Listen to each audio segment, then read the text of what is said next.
destino excavar. ¿Cómo ve? No es que tengamos envidia, ¿verdad? Porque los niños ese es el tema que están viendo, pero en realidad ese es el destino que Dios nos tiene a nosotros también.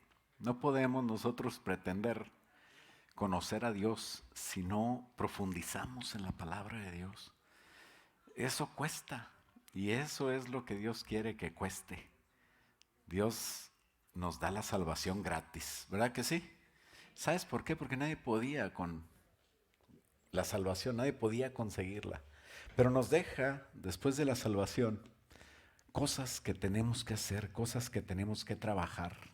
Trabajar es algo que Dios, es una bendición de Dios, ¿no? Si alguien no piensa eso, bueno, pues necesita administración y necesita trabajar también.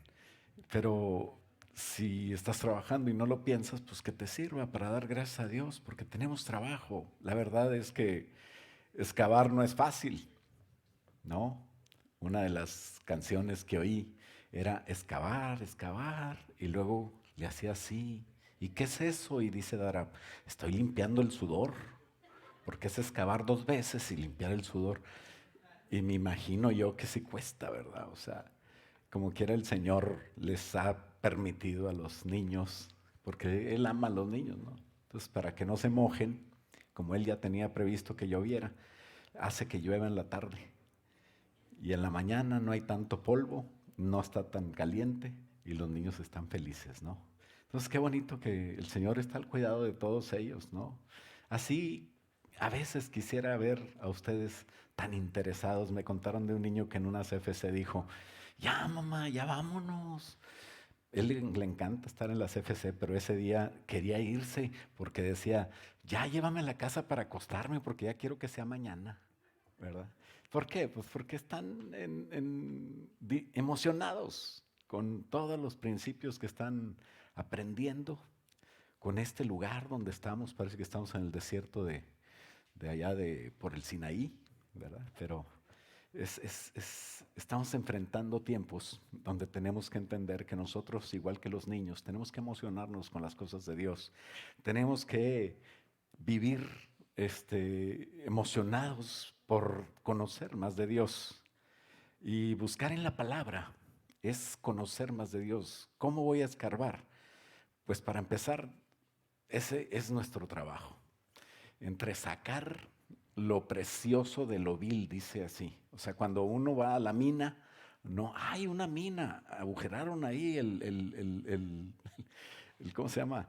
La montaña y se mete uno y empieza a agarrar todas las joyas o todos los pedazos de oro. ¿No es así?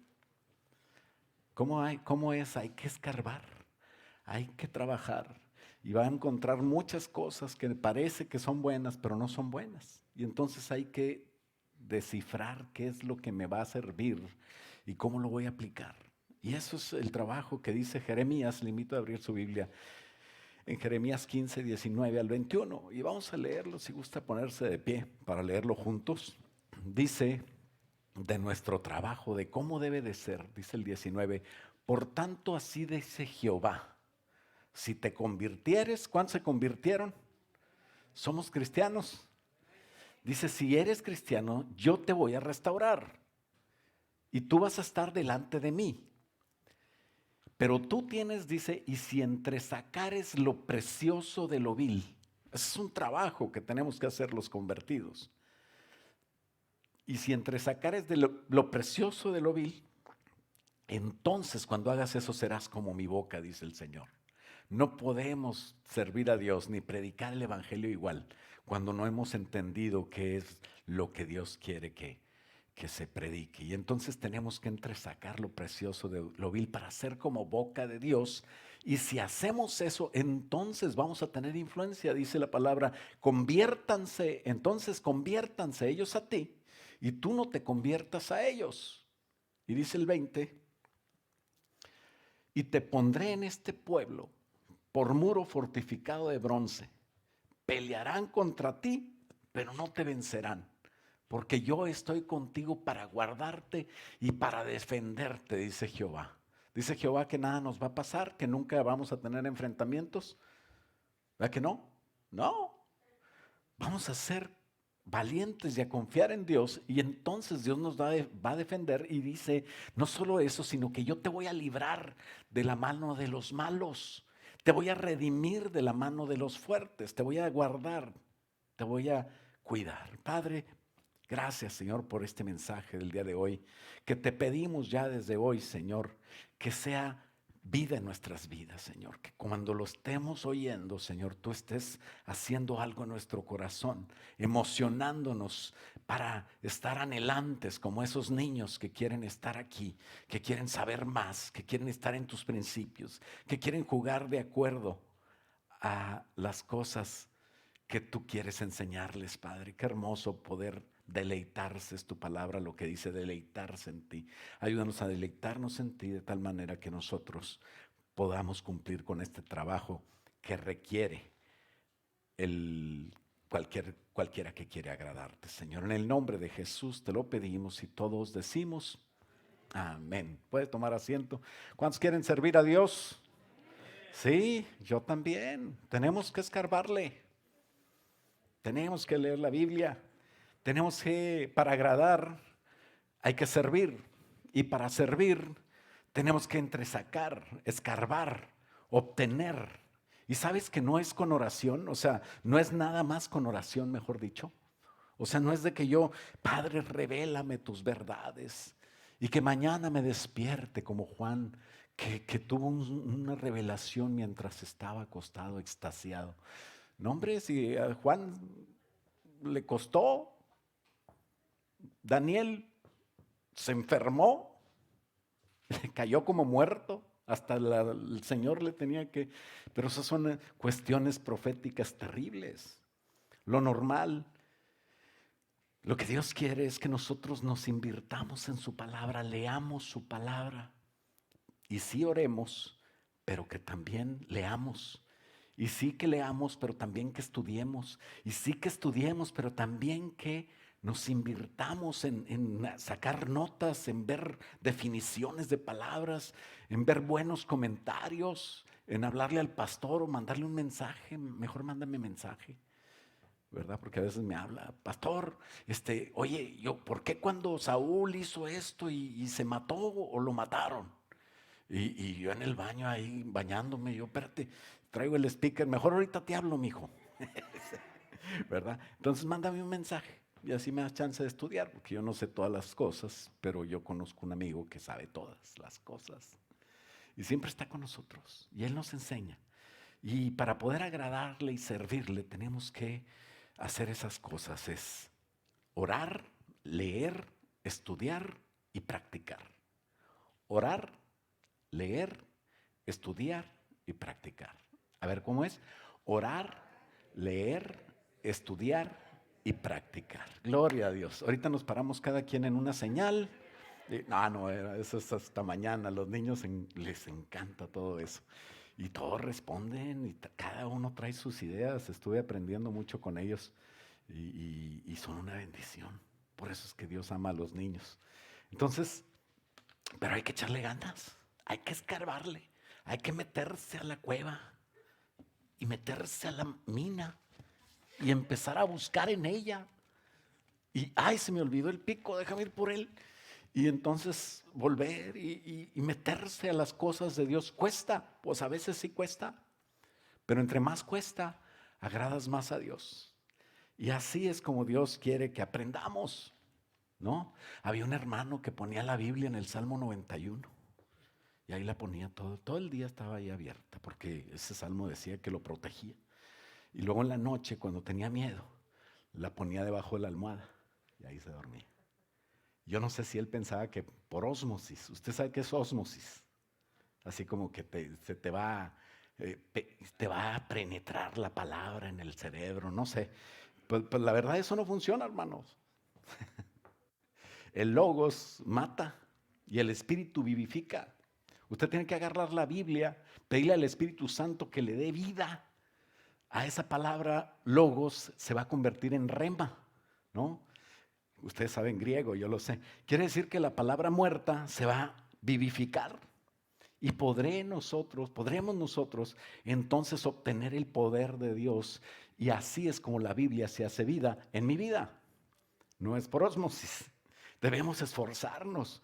No todos lo pueden hacer, ¿sabes? Todos pueden leer la Biblia. Sí, claro, tienes que saber leer. Pero no todos las entienden. No todos la van a entender. Ese es un privilegio tuyo y mío. ¿Y sabes por qué? Porque tú eres rey. Decía mi esposa, somos reyes, ¿verdad? Sí, pero todavía no reinamos. Cuando venga Cristo a reinar ya vamos a ser reyes con Él. Ahorita lo que tenemos es un reino espiritual y en Él tenemos autoridad y tenemos que luchar. Pero si tú vas a decirle a tu jefe, fíjate que yo soy rey, te va a decir, pues póngase mi rey a jalar, ¿verdad? ¿Cuál rey? Ahí sí que no es así. Entonces, el trabajo del rey espiritual es espiritual. Y es un privilegio, fíjate bien, por eso es que no todos lo entienden. Por eso hay un montón de judíos que son unos maestrazos en el Antiguo Testamento y también quieren dar clases del Nuevo Testamento y a mí me da mucha risa cuando los oigo, porque de veras andan todos pa'l monte. ¿Qué quiere decir eso? Que andan picando fuera de la mina y no encuentran nada. Porque es un privilegio del que tiene al Espíritu Santo. Sabes, tú como pueblo de Dios, algo que tienes al ser cristiano es que vas a entender la Biblia a la luz del autor, ¿no? ¿Quién la hizo la Biblia? Pues la hizo el Señor. ¿Para qué? Para que entendamos un mensaje en él y poder anunciar las cosas buenas de Dios. Una versión de la 60 dice, las virtudes, según 1 Pedro 2:9, dice que nosotros somos linaje escogido. Quiere decir que aunque no éramos pueblo, por la sangre de Cristo tenemos la sangre ahora real, la sangre de Cristo el Rey. Y nosotros somos un linaje escogido, un real sacerdocio. Ese real no quiere decir que es de verdad, quiere decir que es royal, not real. Do you understand? Okay. Oh my God. Entonces, quiere decir que somos reales, de la realeza, ¿me explico? El real sacerdocio quiere decir que somos reyes. Nación santa, separados, pueblo adquirido por Dios con un propósito para que anunciéis las virtudes, las cosas buenas. ¿Cómo vas a saber las cosas buenas si no las has desmenuzado, no las has sacado? Tenemos que sacarlas. Y vamos a anunciar las virtudes, las cosas buenas del que nos llamó de las tinieblas a su luz admirable. Ese es tu destino. Entonces tienes que escarbar. Destino excavar. ¿Por qué? Porque solo el que tiene el estatus de pueblo de Dios es rey. Y solo el rey o los reyes pueden tener ese privilegio. Proverbios 25 en el Antiguo Testamento, en el versículo 2 decía, es privilegio de Dios ocultar un asunto y privilegio del rey descubrirlo. ¿Qué es un privilegio? Es algo que te permiten sin merecerlo. Dios te da el privilegio de que tú puedas descubrir cosas que a otros no les da el privilegio. ¿Por qué? Porque así es Dios. A muchos no les gusta y dicen, no, Dios te prueba, Dios es malo, Dios no te da todo en la... Pues, I'm sorry.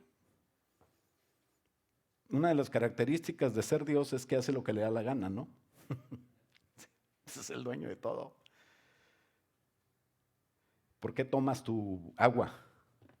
Te dan una botella de agua, ¿por qué te la tomas? Pues porque es tuya.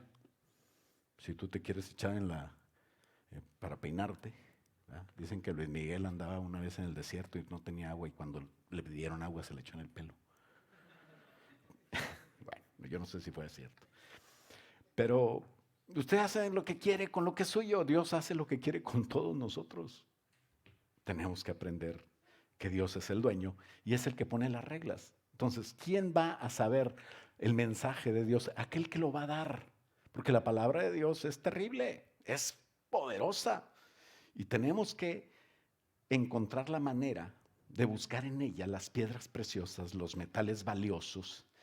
Y en la palabra de Dios es donde vamos a escarbar.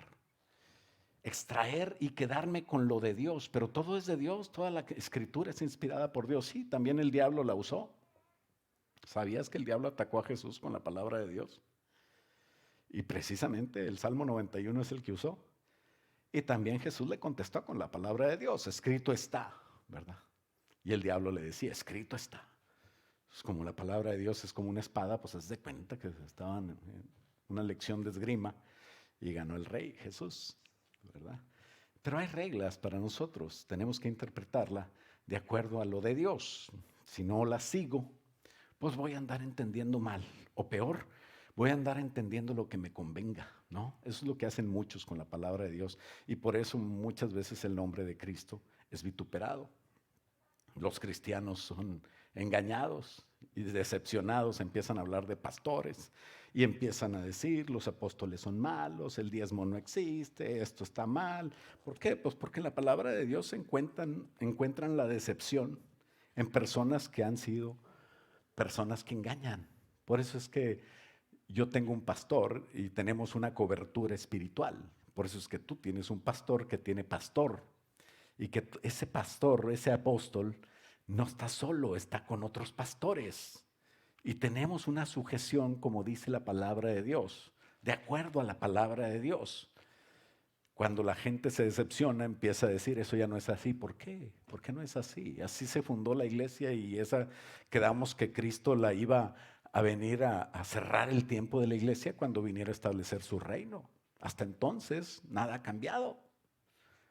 El problema es que la gente no entiende que la palabra de Dios no se puede interpretar como le dé su gana. La palabra de Dios es tan poderosa como un arma. Dice que es un arma de dos filos. Imagínate ahora una pistola. ¿La pistola es mala o buena? Depende de quién la traiga, ¿verdad? Si la trae un ladrón, pues es mala. Si la trae un policía, pues es buena. Entonces, si la traes tú, pues no sé, tú sabrás. Pero no es para usarla a la conveniencia mía, no es mía. La palabra de Dios es de Dios. Puede ser tan buena como una bendición terrible. También puede ser tan mala como una maldición terrible. Depende de quién la use. Y no todos la saben usar. Aún teniendo el Espíritu Santo, hay gente que no la usa bien. ¿Por qué? Pues porque no es guiada por el Espíritu Santo. Entonces, siempre que vayas a leer la Biblia, siempre que te vayas a invertir en ese tiempo precioso, a mí me pasaba o me pasa que me pongo a leer la Biblia y me acuerdo que yo me senté en el escritorio del apóstol, estaba en San Antonio, tenía como unos 18 años, 17, y me encontré la Biblia del apóstol. La Biblia del apóstol. Y veía todas las subrayadas que le había hecho el apóstol. Estaba ahí en San Antonio, en la casa de él. Casi veía como una luz que bajaba sobre la Biblia. Y decía yo, esto está interesante. Y sabes, yo empecé ahí, después de un culto, yo me imagino que eran como las 10:30 de la noche, empecé a leer la Biblia y a ver todo lo que subrayaba y a copiarme todo lo que podía. Hasta traje mi Biblia y le ponía las mismas subrayadas. Cuando vi por la ventana, ya estaba amaneciendo. Eso es precioso. ¿Y sabes qué? No tiene nada que ver que sea el apóstol. Tu Biblia dice lo mismo. Tienes que emocionarte con las cosas de Dios. Tienes que depender del Espíritu Santo. El Espíritu Santo es el que la hizo. No un pastor, no nadie. Nadie te va a interpretar mejor la Biblia que el que tienes dentro de ti, que se llama el Espíritu Santo. Porque es indispensable. Punto número 1, debes ser espiritual. El trabajo de entender la Biblia es espiritual. ¿Por qué? Porque Dios es espíritu. La palabra de Dios dice que Jesús dijo, hasta adorarle, hasta cantarle a Él, lo tenemos que hacer en espíritu y en verdad. Ay no, Yaret como que no se sintió como otras veces hoy. Pues tú andas en la carne. ¿Qué estás viendo a Yaret? Métete en la presencia de Dios y verás que vas a ver a Karina con alas, a Leslie volando casi. Y no, son ángeles. Te metes en la presencia de Dios. A Dios, que es espíritu, se le adora en espíritu y en verdad. La palabra que es espíritu, tienes que ser espiritual. Y nadie te puede ayudar más que el Espíritu Santo para entenderla. Y entonces el Espíritu Santo nos va a llevar a cosas preciosas.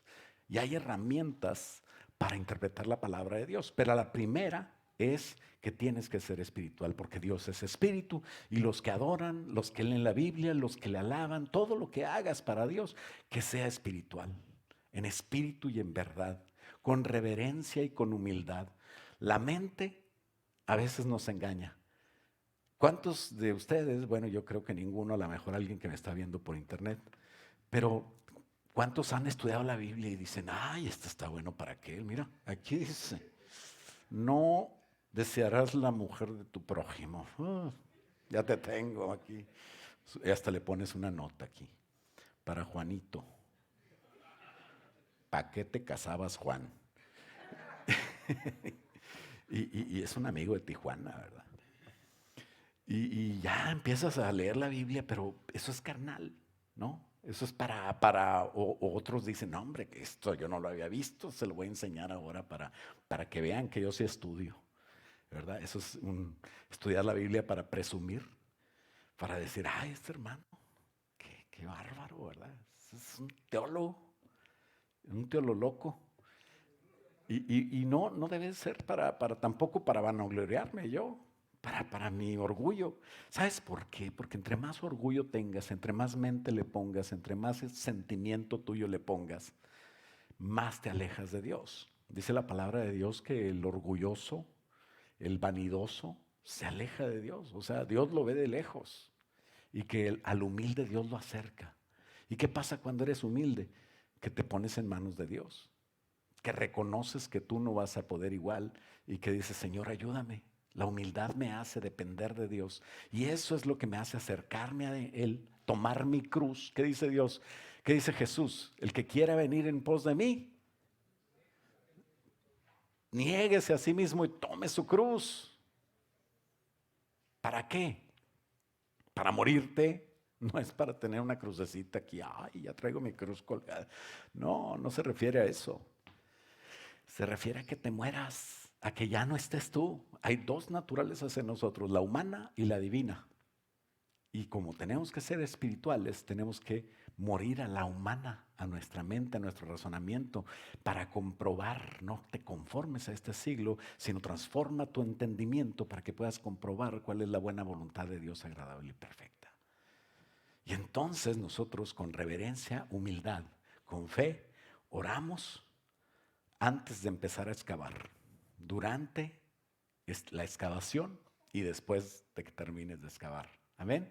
Eso es lo que tenemos que hacer. Y la humildad me autoanula. Nadie te va a anular. Dios no quiere anularte. Dios quiere que tú solo te anules. Por eso dice, tome su cruz. La mía no. Yo ya la tomé y ya te salvé con ella. Pero la salvación es gratis. Todo lo demás cuesta. ¿Y qué cuesta? Pues cuesta todo. Toda mi vida me cuesta. Muchos andan ahí discutiendo que si el 10%, que si no. No, olvídate de eso. Es el 100% lo que te pide Dios. Tienes que administrar todo para Dios. Todo es de Él. Yo también soy de Él. Todo, incluyéndome a mí, somos de Él. Entonces yo me niego a mí, ya no hago lo mío. Escucho a Dios y hago lo que Dios quiere. Ya no voy a ser como la ola del mar que va para allá y ahora para acá, y porque nosotros cambiamos, pero Dios no cambia. Entonces, número 2, hay que aceptar el sentido natural de la palabra de Dios. No, esa es otra manera de excavar. Cuando tú tengas ya definido el texto donde vas a escarbar, entonces, ¿sabes qué es lo que dice ahí? Lo que dice ahí. ¿Qué es lo que dice la Biblia? Lo que dice la Biblia. ¿Por qué? Porque muchos dicen, no, lo que dice aquí no es lo que dice aquí, es lo que dice acá. Y empiezan a sacar unas revelaciones así yo no sé, ¿está fumando algo o qué? Dice el hermano, no, pues no. Pues lo que pasa es que, ¿sabes que hay espíritus engañadores? Entonces no hay que buscar o inventar el hilo negro. El hilo negro ya existe, hermanos. Nada de la revelación hay nuevo. De hecho, ya no hay revelación. Lo que hay es una iluminación de Dios sobre la revelación de la palabra de Dios. Eso es lo que hay. Entonces no hay que buscar inventar.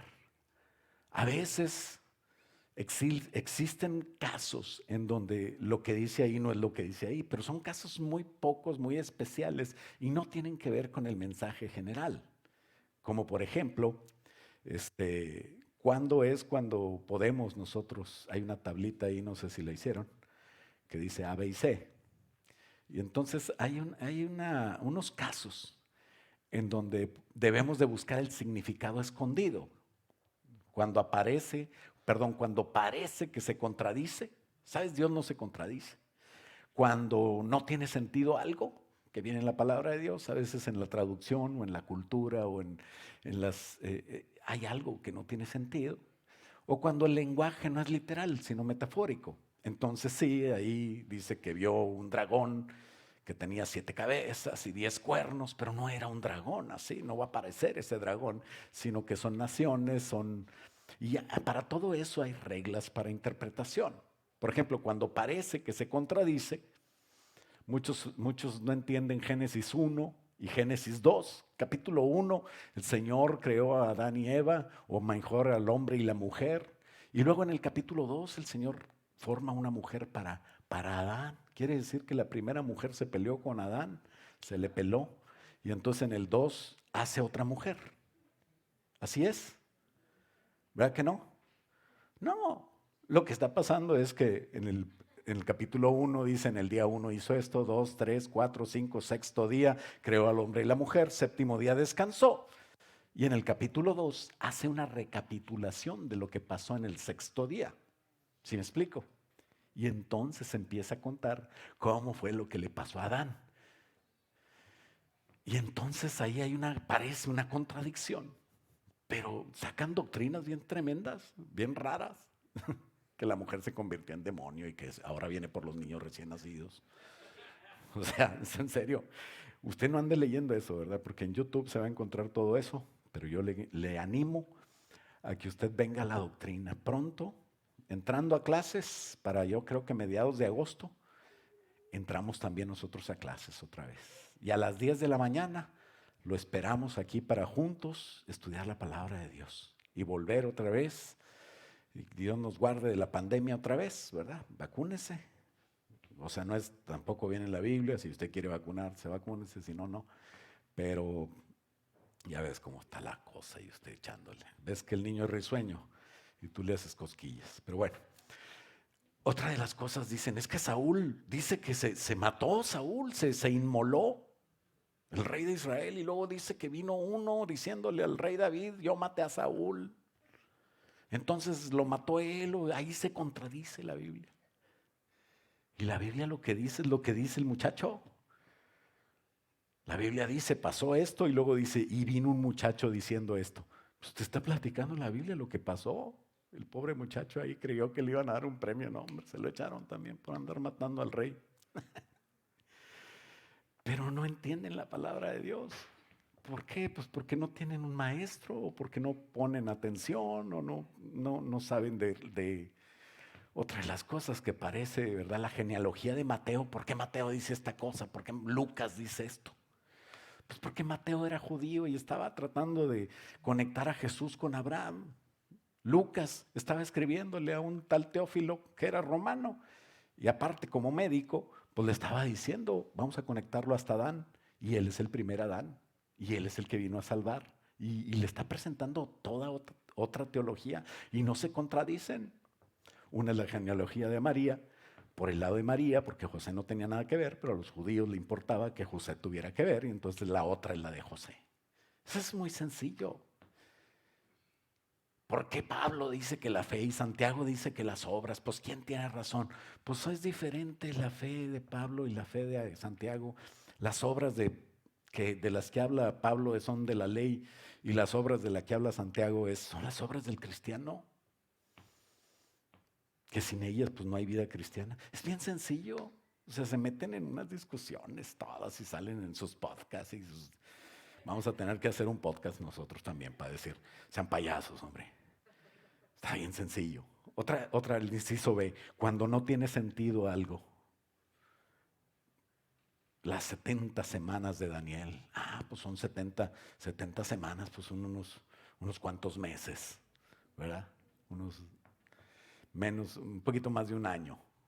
No, no, son semanas de años y te tienes que ir al hebreo y te tienes que estudiar y tienes que ver y sacar toda la costumbre de la época y por qué le decían semanas no quiere decir semanas. Ahí viene semanas, pero no da sentido. Entonces tienes que irte al hebreo y ahí lo que dice son grupos de 7, periodos de 7. Te das cuenta que está hablando de 7 años y entonces son 490 años. Aparte tiene sus bemoles.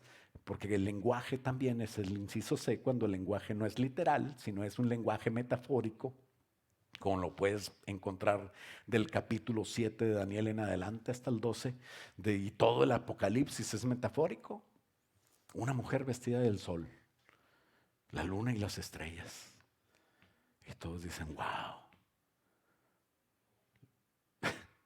nunca va a aparecer esa mujer así. Es metafórico. Y el dragón delante de ella y todo eso. Entonces, tenemos que estudiar de acuerdo a la palabra de Dios, pero tenemos que definir también una manera de estudio que se llama hermenéutica, que se llama exegética, que se llama síntesis de la palabra de Dios y tomar toda la palabra porque la Biblia se interpreta a sí misma. Es el punto número 3. La Biblia se interpreta a sí misma. Por eso le llamamos Biblia. ¿Por qué? Porque la Biblia es todo un libro, un tema. Si has oído hablar la Biblia del constructor, y es el libro o la Biblia del matemáticas, y es un libro de un gran matemático, ¿no? Pues hasta la gente impía conoce lo que es la Biblia. ¿Por qué le llamamos Biblia? Alguien me dijo una vez, la Biblia no existe porque la Biblia, o no se llama Biblia porque la palabra Biblia no viene en la Biblia. Y yo dije, bueno, pues qué ganas de neciar, ¿verdad? O sea, tampoco viene carro en la Biblia y tú andas en carro. Este, ok, bueno, pues ya me imagino ahí con un carro jalado por un caballo, así, tú así, pues yendo al trabajo. Cada quien, ¿no? Su rollo. Pero la palabra Biblia viene de un griego que quiere decir biblión, y de ahí significa rollo, papiro, libro. Y la palabra griega, Biblia, tajaya, tajaya, es libros sagrados. Entonces se me hace más fácil decir Biblia, ¿no? Vamos a dejarla en Biblia. Y si le quiere decir usted la espada del Espíritu, bueno, pues, saquen su espada del Espíritu, por favor. Cada quien, ¿verdad? Ya es mucho rollo. Pero todo mundo sabemos que cuando decimos Biblia, nos referimos a 39 libros del Antiguo Testamento, que esos no los va a cambiar nadie, porque esos tenemos autoridad de cambiarlos. Hay quienes quieren meter otros libros o quitar libros, no se puede. Los del Antiguo Testamento, esos los tienen los judíos, no lo dieron los judíos porque ellos eran el pueblo de Dios, o son el pueblo de Dios todavía, y a ellos se les dio esos 39 libros. Ellos los clasifican en 22, pero son los mismos, 39, ni uno más ni uno menos. Pero en el Nuevo Testamento, gracias a Dios, ahí no tenemos ninguna diferencia con otras religiones o otras personas que creen diferente. Es el canon cristiano, 27 libros, suman 66. Son los libros de la Santa Biblia, escrita por 40 personas totalmente diferentes o más, que a través de 1600 años se escribió. Si tú no te pones de acuerdo a veces con el maestro de tu clase, imagínate 40 diferentes poniéndose de acuerdo. Esa es la prueba más grande de que la palabra de Dios es inspirada por solamente un autor, que es el Espíritu Santo. Y por eso tiene coherencia en toda ella. Y por eso las traducciones sí tienen algunos problemas. Hay aparentes contradicciones, pero nunca es el mensaje completo o la enseñanza de Dios. Eso no se contradice, la enseñanza. Es un hilo desde el Génesis hasta el Apocalipsis que tiene que ver con la salvación del hombre, que no tiene que ver con un reporte de Dios para que sepas lo que Dios hizo. No, Dios no te está reportando, Dios te está dando chance de entender lo que necesitamos entender para cumplir nuestro trabajo aquí en la tierra. Por eso es que necesitamos nosotros escudriñar las palabras de Dios de acuerdo a la Escritura y de acuerdo a los maneras de interpretar la palabra de Dios, y si no la sabes, pues estás en una cobertura segura donde te vamos a ayudar, y para eso estamos los pastores y los maestros. Hay pastores loquillos que yo no sé si les faltó oxígeno al nacer o ahora con el coronavirus se volvieron locos y cambian la enseñanza de repente y empiezan a enseñar diferente lo que habían enseñado durante años, lo cambian según sus conveniencias personales. Qué triste. ¿Se afectó esa persona de la cabeza? No sé. Pero Dios no cambia. Dios es el mismo de ayer, de hoy y de por los siglos. Él es el Padre de las luces, en el cual no hay mudanza ni sombra de variación. Los cielos y la tierra pasarán, pero las palabras de Dios no pasarán. No la podemos cambiar. No podemos ponerle nada nuevo, ni debemos quitarle nada de ahí para que nuestro nombre esté escrito en el libro de la vida. Tú también tienes que predicar la palabra de Dios sin quitarle nada, y para que no te caigan las plagas de ahí, no le aumentes. You better watch yourself, man. Tienes que cuidar lo que haces. Así que no podemos cambiar la interpretación de la Biblia según conveniencias personales, ni modas, menos por caprichos. Porque yo quiero un carro nuevo, pues trabaja. Hay gente que empieza a pedir dinero.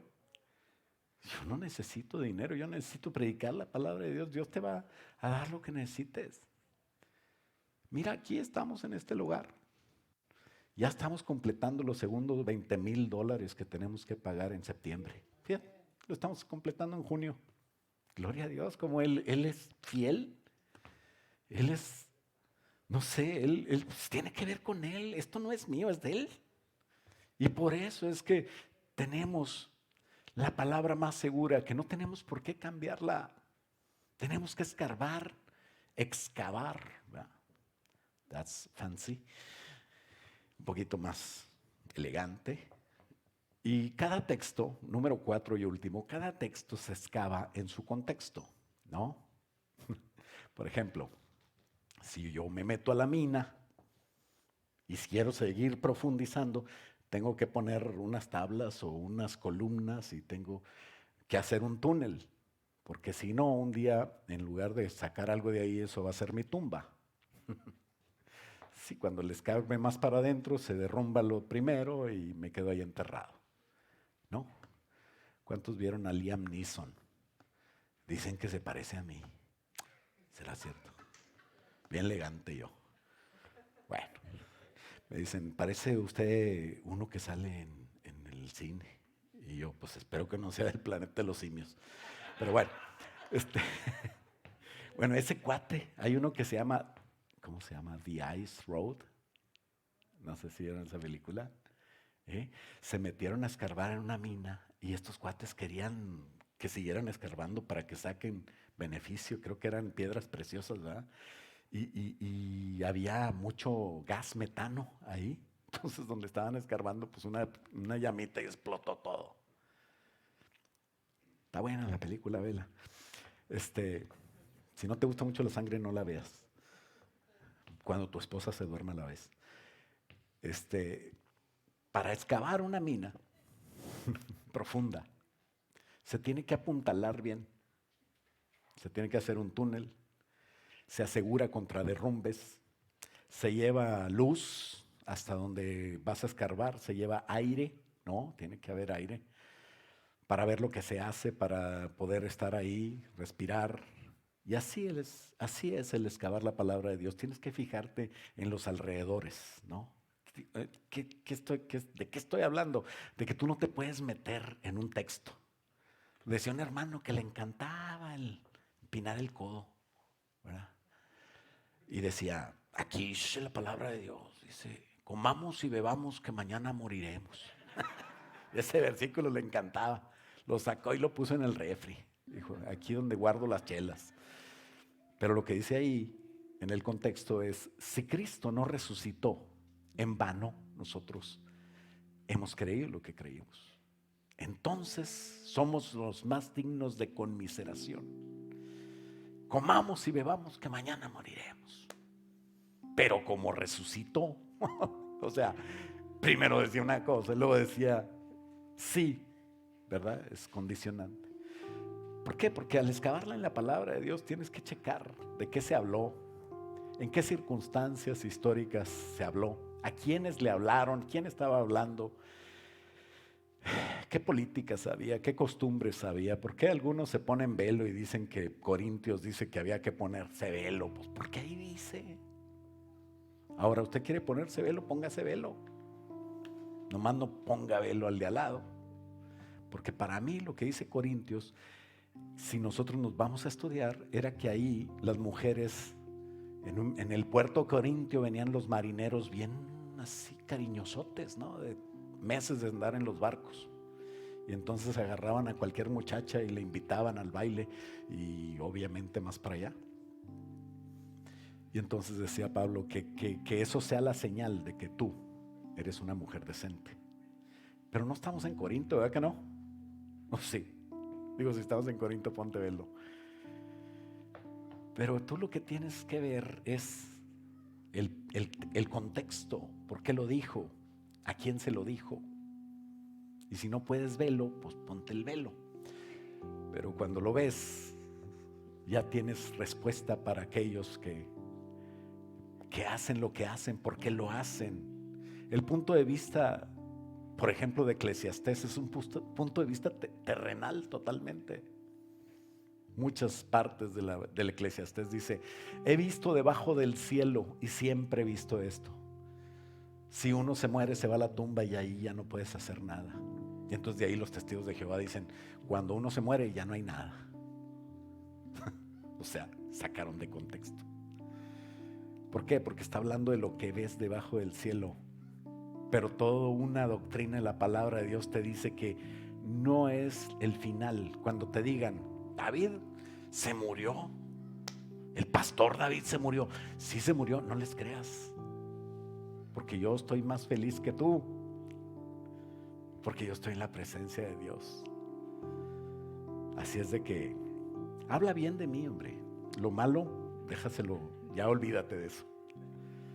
Pero sí, tienes que ver la palabra de Dios para tener una esperanza, para que no te dé miedo el morir, para que no te dé miedo el vivir, para que no te dé miedo el entender la palabra de Dios. Entonces pregúntate: ¿quién escribió esto? ¿Cuándo lo escribió? ¿Para quién lo escribió? ¿En qué circunstancias lo escribió? ¿Con qué intención y propósito lo escribió?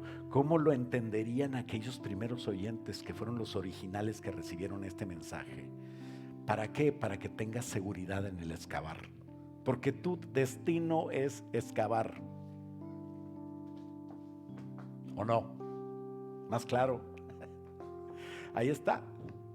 Tenemos ese destino fijado por Dios. Ese es el propósito de Dios para que nosotros podamos cumplir. Mira el entorno, mira el contexto antes de meter el pico. No estoy hablando de la boca, sino de excavar. Para sacar las piedras preciosas, checa todo el contexto. Y así vas a poder estar seguro, ¿no? Es como lo que haces con Google, ¿no? De repente dices: pues ¿dónde anda? Aquí, ay, ando en calle esta con esta, pues quién sabe dónde es. Entonces, ¿qué haces? Lo haces chiquito, con 2 dedos.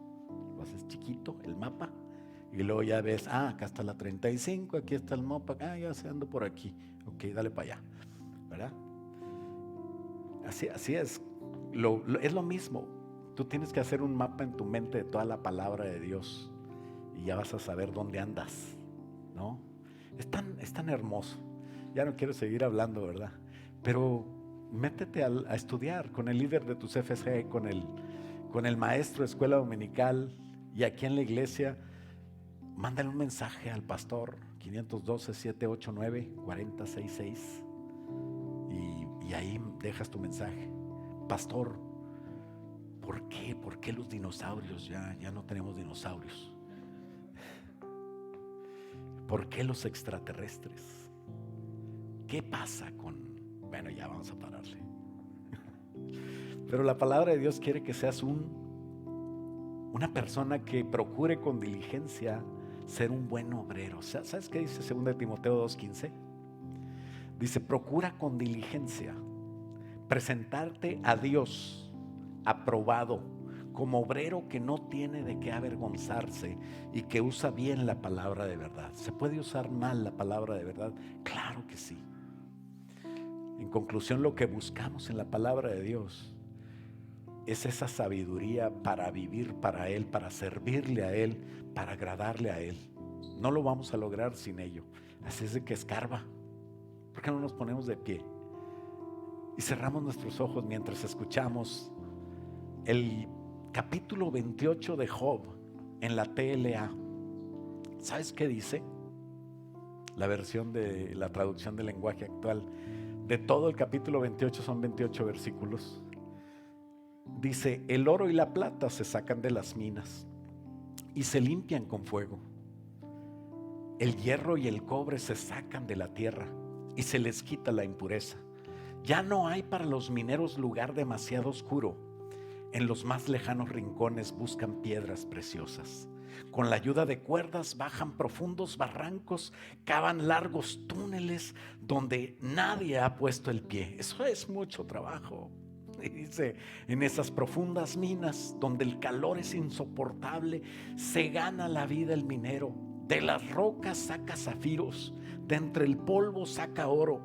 Ningún león, ninguna fiera ha llegado a esos lugares, ni siquiera la mirada del halcón ha podido descubrirlos. Los mineros golpean la dura roca y dejan al descubierto el corazón de las montañas. Abren túneles en las rocas, contemplan grandes tesoros. Te estoy hablando del libro de Job. Fue el primer libro, antes de Génesis se escribió Job. Y eso ya era así. Y dice que estas personas, por esos tesoros, llegan a donde nacen los ríos, dice el versículo 11, y entonces sacan a la luz lo que había permanecido oculto. Y hace una pregunta retórica, reflexiva en la narración, y dice: ¿dónde está la sabiduría? ¿Dónde puede encontrarse? Nadie aprecia su valor. Ese es el problema, porque no pertenece a este mundo. Tampoco se encuentra en las profundidades del mar. Su precio no puede pagarse con todo el oro del mundo, ni con plata, ni con piedras preciosas. Ni el oro, ni el cristal, ni las joyas más caras se le pueden comparar. Eso es lo que vale el que traigas a tu hijo aquí. Yo sé que muchos están costándole traer a su hijo aquí. Y ¿sabes qué? Es la mejor inversión. Lo que van a obtener y lo que tú vas a obtener si te inviertes en la palabra de Dios es mucho más valioso que el oro. La gasolina que te cuesta, el tiempo que inviertes, no es nada. Felicito a los hermanos que están aquí, a los hermanos que están esforzándose, trabajando. No quiero mencionar alguno porque todos es un trabajar tremendo con los niños. Vuelvo pues a preguntar, dice el versículo 20, ¿dónde está la sabiduría? Ella se esconde del mundo y hasta las aves del cielo. Aunque la muerte destructora dice conocerla, solo Dios sabe dónde vive y cómo llegar hasta ella. Dios ve los rincones más lejanos y todo lo que hay debajo del cielo. Y mientras daba su fuerza al viento y medía el agua de los mares, fijó su mirada en la sabiduría. Mientras establecía la época de lluvias y la dirección de las tormentas, decidió ponerla a prueba y una vez confirmó su gran valor. Le dio su aprobación. Luego dijo a todo el mundo: si ustedes me obedecen, es por eso que no es para todos. Si ustedes me obedecen y se apartan del mal, habrán hallado la sabiduría. Padre, en el nombre de Jesús, que este mensaje, Señor, sirva para animar a que muy cerca de nosotros están tesoros valiosos. Están más valioso que el oro y que mucho oro afinado. Más dulce que la miel es tu palabra. Que podamos encontrar en ella la manera de vivir sabiamente y que podamos encontrar así la manera de agradarte y servirte. Padre, en el nombre de Jesús oro por mis hermanos, para que sigan invirtiéndose en ti, para que sigan excavando, Señor, y encontrando preciosas verdades para sus vidas personales, para sus negocios, para sus matrimonios, para sus familias. Que se quite de ellos el pensamiento del mundo, y que puedan ellos aceptar el pensamiento tuyo, Señor. Que puedan cambiar, Señor. Tu palabra dice que ella convierte el alma, que nos convierta, Señor, en seres agradables a ti, espirituales, que hallemos la sabiduría y la sigamos, y que así enseñamos a nuestros hijos, Padre, y a nuestros nietos. En el nombre de Jesús, Padre, bendigo a la iglesia donde quiera que esté. Bendigo, Señor, a los que están de viaje, Padre, que los traigas con bien.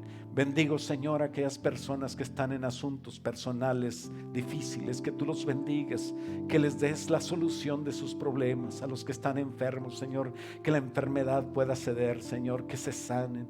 A los que están en problemas, Señor, tráelos a ti, Señor, y que encuentren la puerta que tú pones para cada prueba, y que todo ayude para bien a los que te amamos. En el nombre de Jesús, Padre, así, Señor, queremos ser como esas personas que encuentran en ti un propósito, Señor, y trabajan fuertemente para agradarte. En el nombre de Jesús, Señor, guíanos por tu Espíritu Santo. Te lo pedimos en el nombre de Cristo, y todos decimos amén. Gloria a Dios. Aleluya.